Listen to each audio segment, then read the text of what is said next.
BizBeat, the insight you need.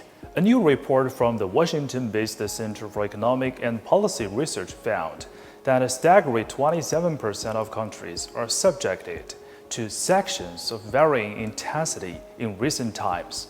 That's up from only 4% in the 1960s. Although the U.S.-led Western coterie fervently emphasizes the need to strengthen ties with the global South, it continues to advocate the sophistry of decoupling and breaking the chain, which has not brought any good news to the road, but rather sowed the seeds for more division and turmoil. So why is the United States having so much trouble with so many of the world's developing nations? As political commentator Fareed Zakaria noted, America applies rules to others, but breaks them to itself in its many military interventions and unilateral sanctions. It urges countries to open up to trade and commerce, yet violates those principles when it chooses. Just before the recent G7 summit in May, Oxfam released a report showing that some $13 trillion in development aid and climate assistance promised to low and middle-income countries by the G7 remains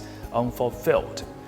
However, the Club of Rich Western Countries has in turn demanded that countries in the global South pay back $232 million a day in debt by 2028.